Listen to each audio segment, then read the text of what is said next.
తెలంగాణ ముఖ్యమంత్రి రేవంత్ రెడ్డికి BRS working president KTR సవాల్ విసిరారు. మీరు కొడంగల్ ఎమ్మెల్యే పదవికి రాజీనామా చేస్తే తాను సిరిసిల్ల ఎమ్మెల్యేగా రాజీనామా చేస్తానని, ఇద్దరం కలిసి మల్కాజ్గిరి ఎంపీగా పోటీ చేద్దామని, సేఫ్ గేమ్ వద్దు స్ట్రైట్ ఫైట్ చేద్దామని, మీ సిట్టింగ్ సీట్లోనే తెలుసుకుందామని రేవంత్ రెడ్డికి సవాల్ విసిరారు కేటీఆర్.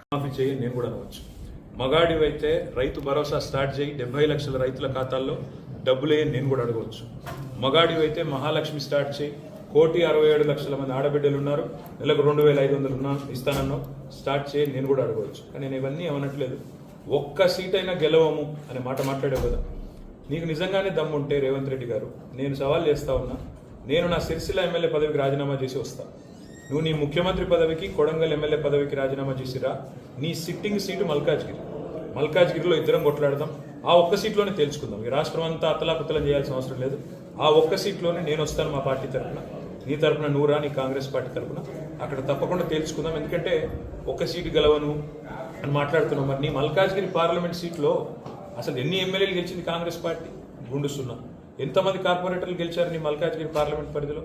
కాబట్టి గెలుపు ఓటములు అనే వాటిని పట్టుకొని, దాన్ని ఎక్కువగా ఊహించుకొని, తన శక్తి సామర్థ్యాలు తాను ఎక్కువగా ఊహించుకొని ఇవాళ మాట్లాడుతున్న రేవంత్ రెడ్డి గారికి నిజంగానే ధైర్యం ఉంటే, నిజంగానే దమ్ము ఉంటే, తెగువ ఉంటే నువ్వురా, కొడంగల్ ఎమ్మెల్యే పదవికి రాజీనామా చేయి, ముఖ్యమంత్రి పదవికి రాజీనామా చేయి.